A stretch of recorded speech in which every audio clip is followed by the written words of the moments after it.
Hello everyone, I'm Calluna and welcome back to more Game of Thrones episode breakdowns. Now that the cast has gathered at Winterfell, it seems like the showrunners decided, hey, let's actually have some decent scenes with our characters.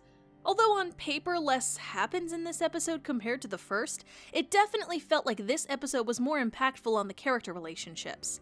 There were several moments I genuinely laughed and smiled and was supposed to feel that way, Bran's meme-worthy face notwithstanding.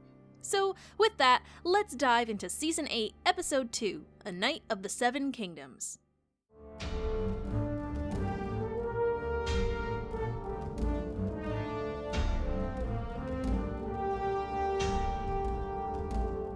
The opening title sequence has some minor changes to it to show some updates. In the first episode, the blue tiles representing the coming army of the dead were at the wall and flipped as they surrounded Last Hearth, which we later find out was attacked by the army of the dead.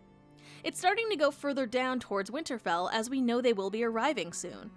In addition, Winterfell now has more surrounding it, the tents of the army as well as trenches and spiked barricades that we have been seeing them work on. It's nice to see that they are keeping track of small details like that. The episode starts off where we left off in the next episode preview, Jaime on trial in Winterfell's main hall. Daenerys clearly hates Jaime, having grown up with Viserys telling her stories of how he murdered their father, the Mad King. Additionally, he tells her that Cersei lied about sending her army up north, and she has the Golden Company, which has 20,000 men. But Jaime wants to fight alongside them to uphold his promise. Tyrion tries to defend Jaime but is met with Dany's anger. Sansa also brings up what Jaime did to her family, like when Jaime attacked Ned in the streets of King's Landing. Seriously, guys, is no one going to bring up Daenerys' father murdering Ned's father and brother? Seems a bit hypocritical of her if you ask me. Bran quotes Jaime's line, "the things we do for love," but does not point out that Jaime pushed him out the window. Brienne stands up and vouches for Jaime, pleading to Sansa to tell her that if it hadn't been for Jaime, she never would have been able to save Sansa. Sansa trusts Brienne and agrees to let Jaime stay. Dany, still pissed, asks what the Warden of the North says, looking to Jon to back her up. But Jon says they need every man they can get. I'm not sure how she thought he'd say otherwise. That's sorta been Jon's main plan since they met. Once that's done, Jon pieces out since he's still too awkward and confused about finding out he fucked his aunt. Cue another awkward Bran stare. Dany threatens to find a new hand after Tyrion fucked up the meeting with Cersei. On the one hand, yeah, I can see why she'd be mad, but she really should have been considering not believing her anyway, or at the very least having a contingency plan in case it did happen. Varys, where was your advice then? Gendry is still hard at work making dragonglass weapons when Arya pops in, staring at Gendry while he works. Arya asks him if her weapon is ready yet, and they banter a bit. This flirting is kinda cute in a weird way. Arya tries to learn more about the army of the dead, though Gendry is hesitant to tell her about it. He doesn't know how capable Arya is since they split off, so he tries to be protective and tell her not to fight. Arya quotes her death speech, throwing several daggers into a nearby pillar to show off her fighting prowess. I kept laughing at Gendry's face afterwards since it's very clearly a "I'm both scared and horny right now" look. He then says he'll get straight to work on her weapon. Damn right you will. In the Godswood, Jaime comes to apologize to Bran and asks him why he didn't mention the oh-so-important detail of him pushing Bran out the window. Bran seems pretty chill about it though, saying that if Jaime hadn't, both of them would still be who they used to be. When Bran mentions that he needed Jaime in this fight, Jaime questions what will happen after, to which Bran chillingly says, "How do you know there is an afterwards?" Well, yikes, seems like these two are dying next episode then. This was a really tense scene and it seems like all the most important conversations take place near a weirwood tree. Tyrion walks through Winterfell and we get a glimpse at some of the spiked barricades being made. It's cool because we are seeing them spiked with dragonglass. Nice details there. Jaime meets up with Tyrion and asks him if Dany is different from her father. It's really neat that he's asking that since he did kill the Mad King when he threatened to destroy King's Landing. Jaime wants to make sure he isn't supporting a potential Mad Queen. Tyrion asks if Cersei lied about the baby, and Jaime says she wasn't, but it's very possible she was lying to Jaime as well. There's a neat thing that Tyrion remarks about Jaime loving Cersei. Up until now, he knew she was a liar but still loved her despite that. Jaime has this really poignant look on his face and you can see how much it broke his heart to leave her. We see more of Winterfell and they've even put dragonglass shards on the walls. Jon knows that they can scale the walls, so that was a smart move. The two Lannister men lament dying at Winterfell, quoting Tyrion's Season 1 thoughts of dying old with a girl around his cock. At the very least, Tyrion says he's happy Cersei won't be the one to kill him, and maybe he'll be the one to kill her should he become part of the army of the dead. They did establish that Bronn is supposed to kill Tyrion or Jaime if they live through the battle, so it would be pretty pointless if both of them die in the battle. Bronn just showing up and going, nope. My guess is that Jaime dies, but Tyrion makes it out, at least until Bronn shows up. Jaime gets distracted and looks at Brienne, then goes down to talk to her. We see her watching Podrick training with a Northman soldier, and he's actually holding his own very well. Brienne looks on, proud of her boy. Jaime talks to Brienne about where she will be in the battle, and when Brienne questions him about it, he asks to join under her command. Brienne isn't really sure how to take this and walks off, and you can see Jaime is trying really hard to show how much he appreciates her. Jorah goes to speak with Daenerys about how once she forgave him for betraying her trust, and asks for her to give Tyrion another chance. She made Tyrion her hand because she thought she would never see Jorah again, and questions why he is telling her to keep on the guy who took his job from him. Jorah tells her Tyrion is the right choice. In addition, he tells her one other piece of advice, and we cut to her going to talk to Sansa. Seems like Jorah is advising her to make friends. You think she would have done this sooner, but oh well. Sansa is talking with Royce again. He's basically been the replacement Littlefinger advisor for her. And Dany asks to speak to her alone. We get this really intense conversation between the two as they try to figure out each other's game. While I don't necessarily like that these two women are fighting against one another, at the very least they seem to be on equal playing ground, so that's nice, I guess? There's a cool moment when Dany walks in where both Royce and Sansa stand but don't say "Your Grace" to Dany, waiting for her to speak. It's a small moment, but it reflects how the North is wary of Dany. Dany questions Sansa changing her mind about Jaime, where Sansa says she believes in Brienne more than anyone. Dany mentions Tyrion and Sansa defends him, saying he was decent to her when they were in King's Landing. It's nice to see that she recognizes that now. Dany is still mad about Tyrion's failure, saying he shouldn't have trusted Cersei. The trailer made us believe she was talking about Jon. Good move there. Sansa retorts that Dany is just as responsible for believing her too. Dany tries to get on Sansa's good side by mentioning how they are both strong leaders despite being women, which Sansa at first seems to appreciate as a better compliment than her beauty in the previous encounter. Dany eventually just asks why Sansa is at odds with her, which leads to them talking about Jon. Sansa tells Dany that Jon loves her, which she doesn't like because she feels that men are easily manipulated by women and love. Dany argues that in fact it's the other way around. She came to fight in the North because of Jon and him manipulating her. The look on Sansa's face seems telling. She now thinks that she can better fight against Dany knowing this. Dany revealed information to her that Sansa can use. Sansa starts to act a little nicer to Dany, who touches her hand, trying to bond with her. They joke about Jon's shortness, only to have Sansa ask about what happens afterwards. Sansa still wants the North to be independent from the Iron Throne, even if Dany is on it. Dany doesn't take this well. We get another Dany interrupted before she can say something mean moment when the Maester comes in to get them. Theon has arrived in Winterfell, telling Dany about Yara's rescue and where she's heading. He turns his attention to Sansa and says he wants to fight for Winterfell, which leads to a really emotional hug between him and Sansa. Dany is taken aback by the love and loyalty Sansa inspires from him, and seems to really begin seeing how much of a threat Sansa could be to her cause. It's good to see these two reunited considering where they left one another. Theon had only just started to become himself again, and Sansa was on her way to meet up with Jon after just having escaped Ramsay. They've both grown so much since, and we did remember Theon asking Jon how Sansa was last season.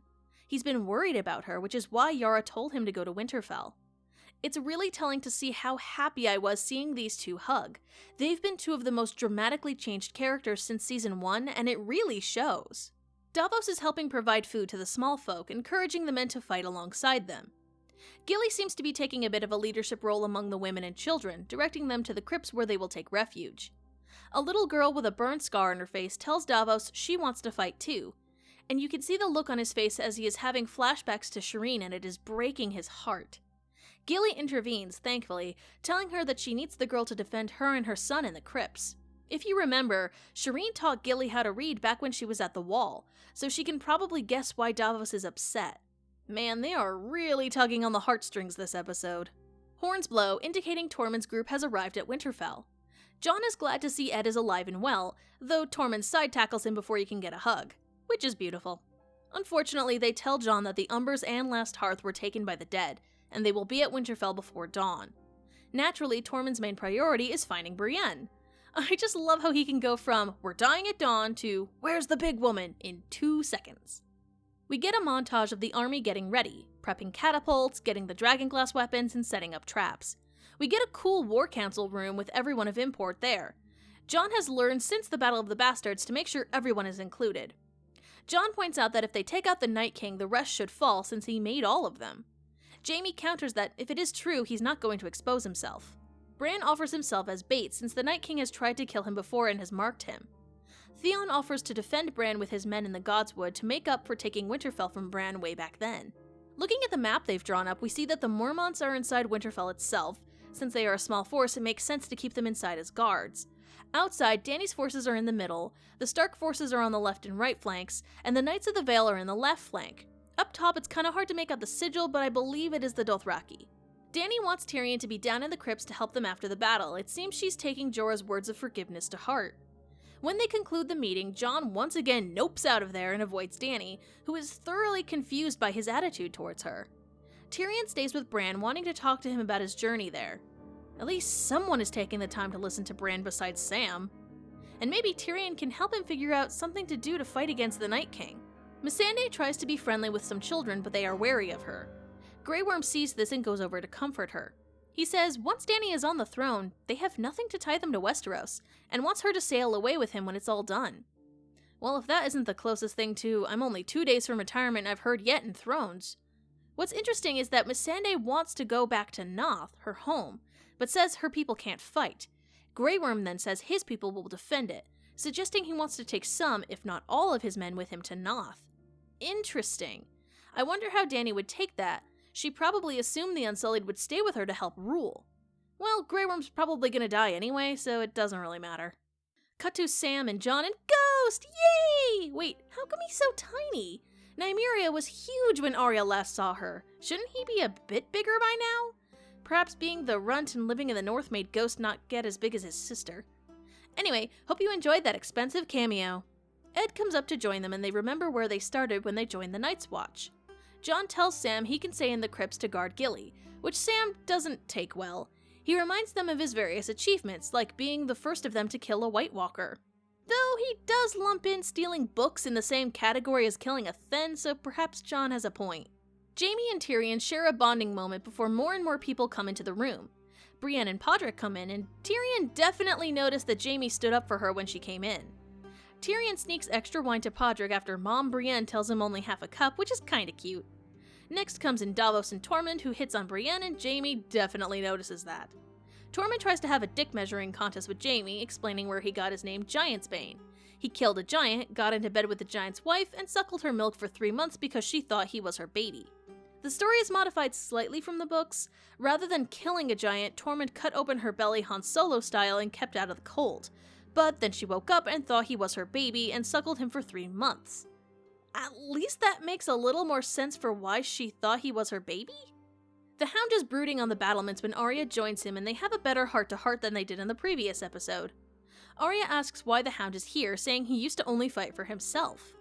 Beric comes up and chats with them, and Arya gets tired of their odd couple bantering and leaves. She practices her archery in what looks like a storeroom, while Gendry watches her.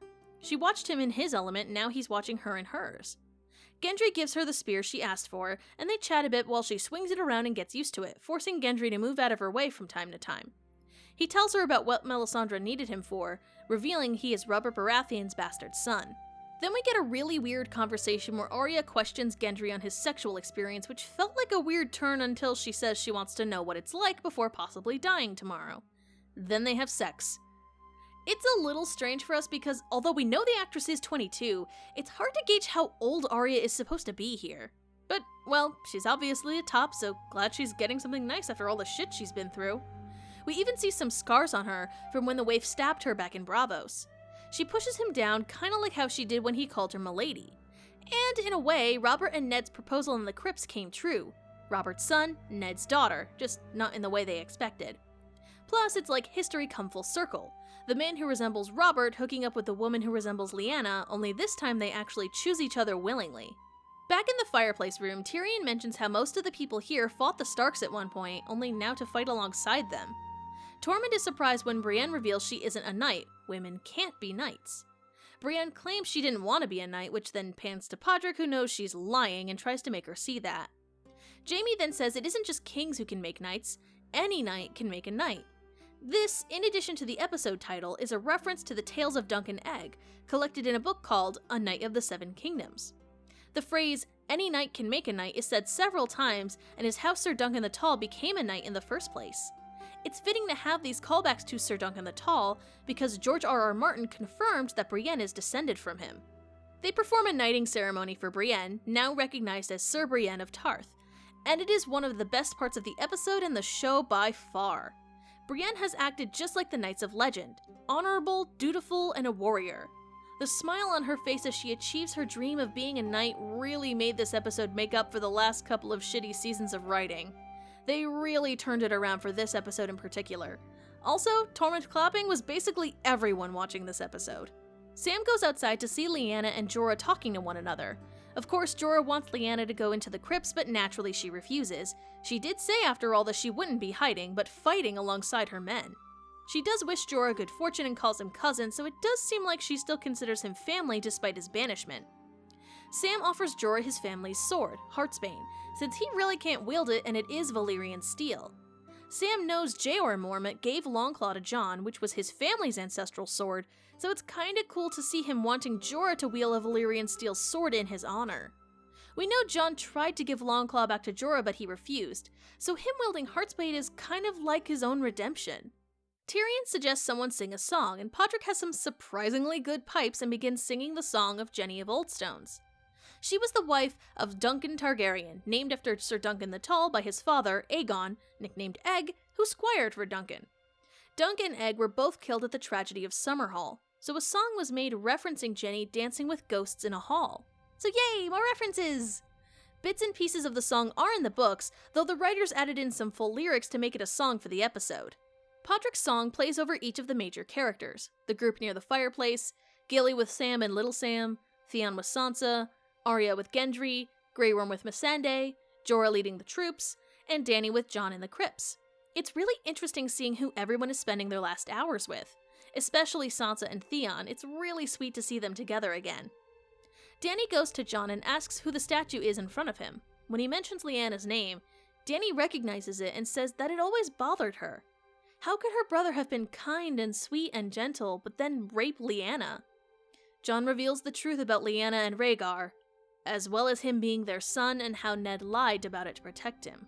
Dany does not take this well. First she asks who told him this, and then she says, isn't it weird that this was a super secret that only his brother and best friend magically managed to find?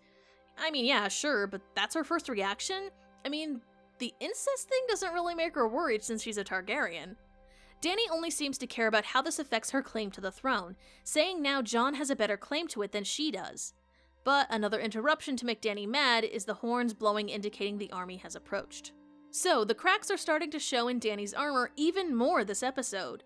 Jon is seeing that her initial reaction is all about the throne, just like how Sam warned him in the previous episode. Their love was doomed from the start, just like Rhaegar and Lyanna's. Dany and Jon meet up on the battlements with Tyrion, nodding before heading off to get the dragons. Tyrion looks over the battlements dramatically, and we end with a shot of a long line of White Walkers on horses, ice swords in hand, ready to march on Winterfell. Holy shit, how many White Walkers are there? Oh boy. No sign of the Night's King, of course, as he is probably on Viserion waiting in the back. After the Florence and the Machine cover of Jenny's song, we get the trailer for the next episode. We see shots of the army, hearing someone say, "The most heroic thing we can do now is look the truth in the face." I think it is Sansa? Dany and Jon are a bit far from Winterfell, presumably going to get the dragons or having just landed off the dragons. Sam is down in the crypts with the other soldiers. Arya and Sansa are on the battlements, which is a little weird for Sansa since what the heck does she expect to do here? I wonder if she has also been training or if she's just there to command or possibly lead the survivors out. She hasn't seen the Army of the Dead. Perhaps that line about the truth is her realizing there's no way they are winning this battle after seeing how ferocious the dead can be. Davos, we know, has to give the signal to light the trenches. Varys and Gilly are down with the citizens in the crypts, and more dramatic shots of Tyrion and Jorah. More battle shots, we see Arya running in the halls, so perhaps she has seen Sansa die and reanimate? The Hound and Beric are also indoors, so maybe they went with Arya inside after the dead breached the battlements. We see a dragon in the snow. It kinda looks like Dany and Drogon. Theon shooting a fire arrow, possibly at the Night King. Jon is taking his Valyrian steel sword out near some trees, so he's making his way to Bran as well. Dany and Jon look tense, cause duh, and Brienne is leading the left flank with Jaime as we see the Aaron shields behind her. Well, next week is certainly going to be messy. So yeah, this episode was leagues better than the last, and a lot better than all of Season 7. Now that they don't need to have the contrived setup and reasons to get all of these characters to be in one place, it allowed them to take their time to have these quiet moments before the storm. We got a lot more emotional payoff this time to the reunions. It's almost like they realized last episode was subpar and they needed to make up for it. Arya has much better reunions with the Hound and Gendry, and Theon and Sansa's reunion was fucking beautiful. And, of course, Jaime does the best thing he can do for Brienne. Give her the title of a Knight of the Seven Kingdoms, the best way to show that he sees her as an equal.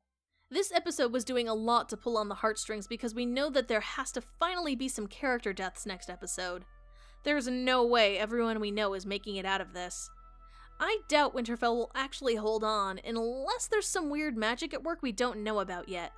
Most likely candidates to die are Jaime, Brienne, Grey Worm, Jorah, the Hound, Beric, Theon, and Bran. I think Bran has some sort of plan involving more warging and time travel, but his physical body will be killed.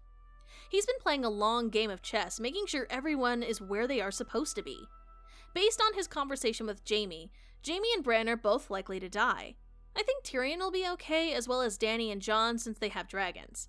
I am super afraid for Ghost, because other than Nymeria, all the other wolves have been killed. Perhaps if the budget is nice, Ghost might end up fighting an undead Summer? I don't know if they are going to have any notable characters return as whites from before Season 8. Hodor and Summer were both killed by them, so it's very possible. Arya is clearly afraid of someone, and I think it's gotta be someone she knows who is reanimated. If any of the people in the crypts are reanimated, the citizens are fucked. Overall, I'm not sure what the plan is in regards to getting people out of Winterfell if it falls to the army of the dead. They haven't discussed escape plans at all, so I'm curious to know how this is supposed to work.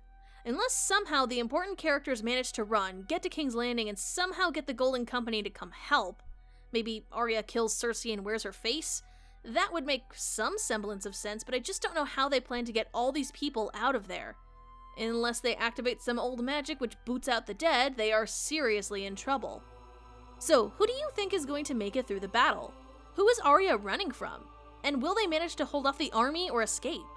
Post your thoughts and comments below to try and help me fight back against the ever-growing tide of the YouTube algorithm. And don't forget to follow me on social media for more information on post-episode live streams. I'll see you guys in the next episode.